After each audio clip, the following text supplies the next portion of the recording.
Okay, mic check.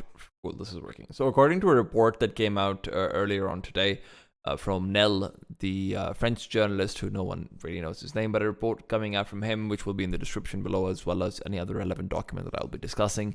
Astralis is now signing s3tag into a 6-man roster. I think this is a terrible idea on a couple of different reasons, and none of them have to do with players themselves. It all has specifically to do with the legalities of the situation, the economics of the situation, and things that will be transpiring in the esports scene in the coming few months. Now, I will assume that everything in the report is correct because very often these reports are generally considered pretty well done. DK and Nel have an almost flawless record, even if people do dispute that.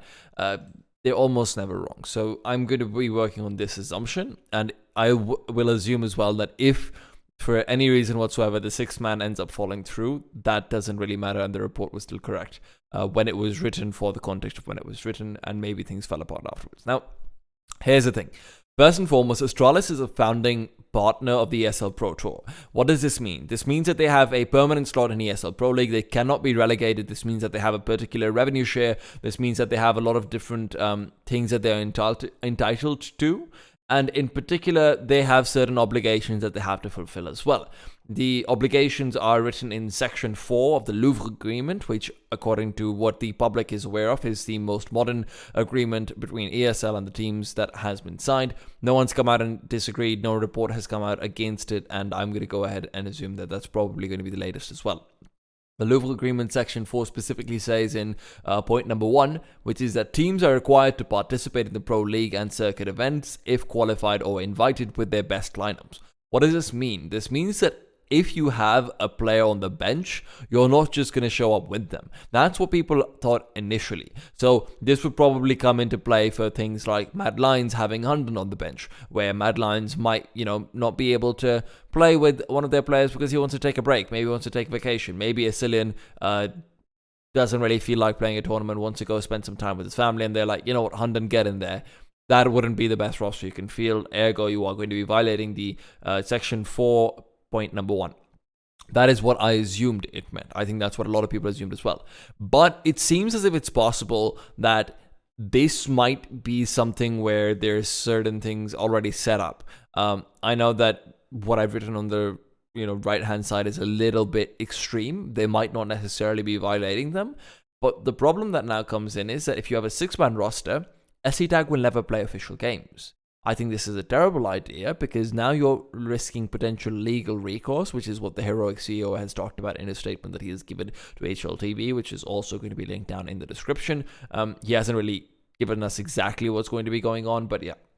Now, the important thing over here is that s3tag is not going to be playing in any lineup, in any tournaments from Astralis' side, because that is not going to be their absolute best roster.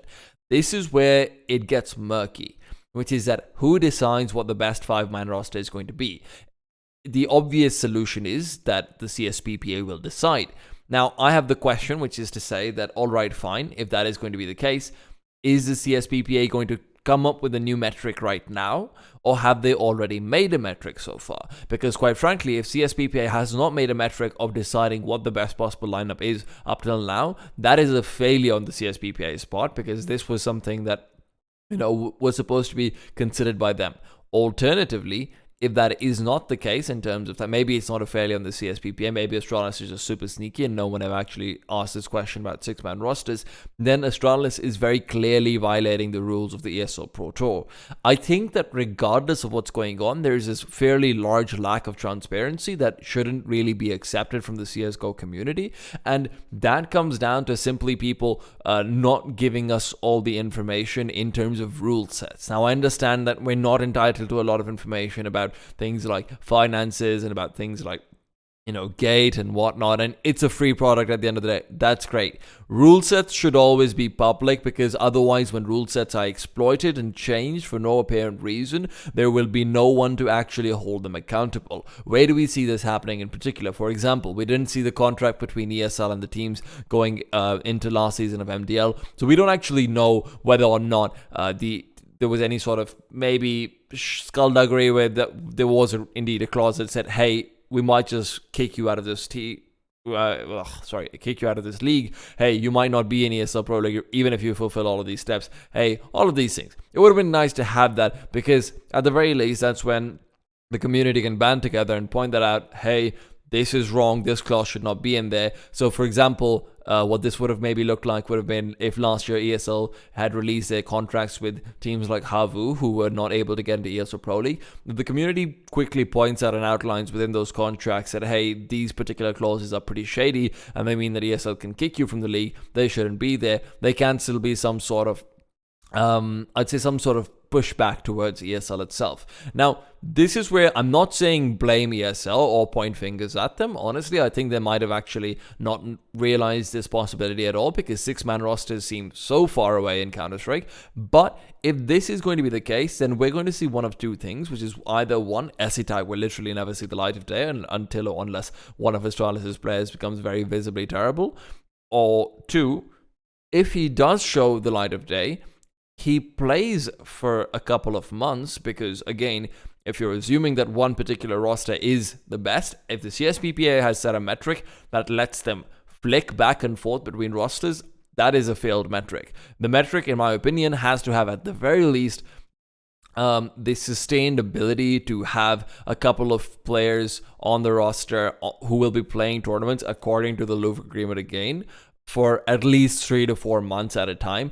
to be able to determine the strength of that lineup. Because we've seen this in Counter-Strike, that the strength of a lineup never comes out truly at the pinnacle of what it should be up until after 3 or 4 events. So what does this look like? This looks like if the rule set is currently being followed, and you're only going to be able to bring 5 players to a tournament, so you're not going to be able to switch out players in between, which again, if you're allowed, mate, you really need to put that in the rule set and the agreement and make that clear to everyone, because then the teams need to know they're also operating on a level playing field. But if you're having all of these, if you're having all of this thing to yourself where you have the ability to specifically have a 6th player and shuffle him out of a lineup, it should not be something you can do from event to event either, because this is where the strength of the teams as we know it is fairly constant. In Counter-Strike, if you have a team, the strength of it is probably going to be consistent for 4 to 5 months at the very least, with very rare occasions of spikes up or spikes down, as we saw in the case of Mouse Sports last year, or maybe as we saw in the case of Liquid when they had a sharp drop down, or Evil Geniuses as well. This is incredibly problematic, because I feel like the addition of e3tag is not just going to bring so much scrutiny onto them.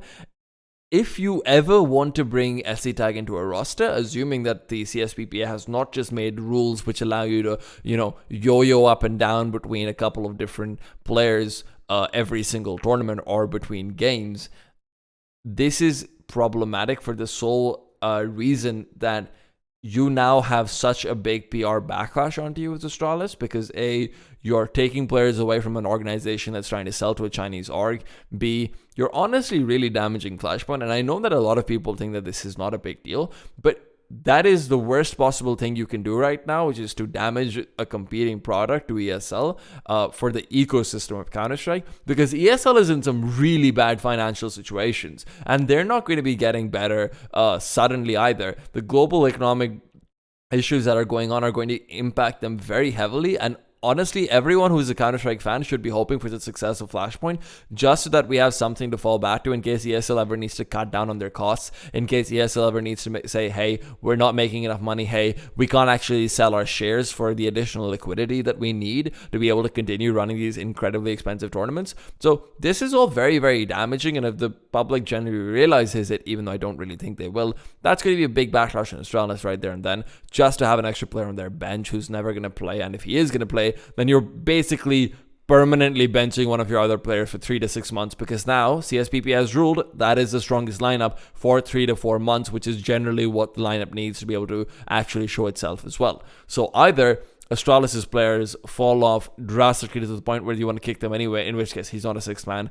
Astralis is just sugarcoating it because they don't want to say, hey, we're kicking you right now. Maybe they just want to wait out contract obligations and things like that so that they don't have to pay someone an absurdly large amount of money.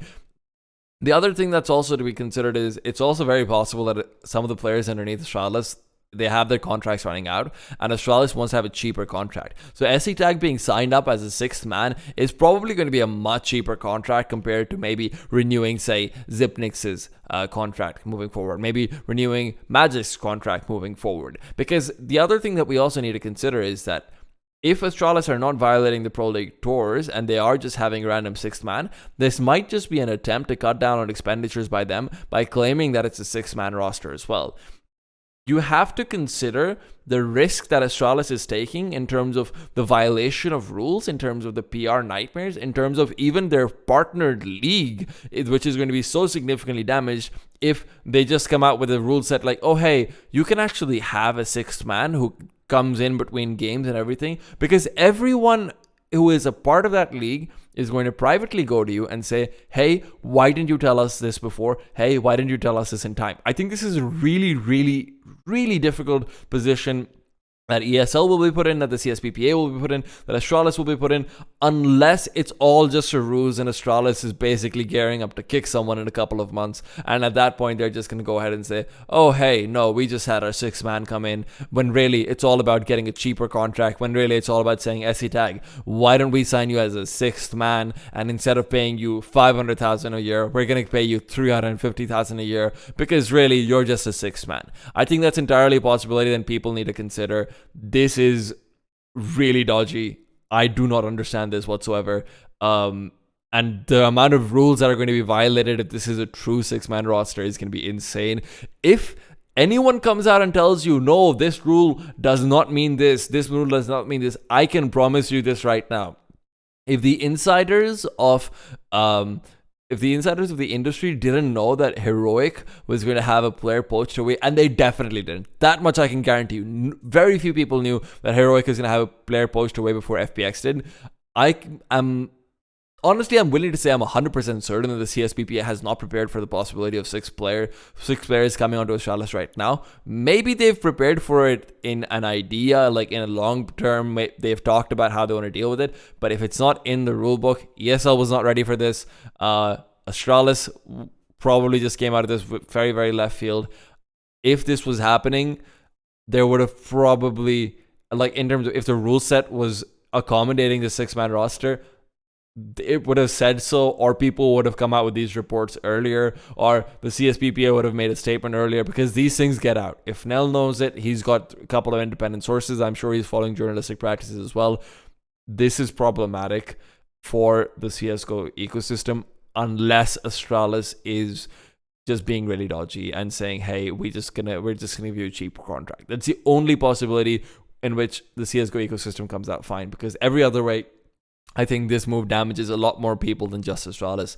I think this move damages the Counter-Strike scene as a whole. The integrity, the rule set, everything that the Louvre Agreement is supposed to stand for in terms of the team obligations are going to be put to question. And this is where the big question mark comes in, which everyone has been harping on consistently about the ESL Pro Tour rules, which is to say, you can change them at any time. You've shown your willingness to kick teams out. You've shown your willingness to play favorites with teams who are now being invited in, like ENCE and not Vitality, but like ENCE, who's been invited in. You've shown so many indications that you do not care as long as you're getting the best teams. Is this going to be the first violation of the Louvre Agreement that we see from ESL, from Astralis?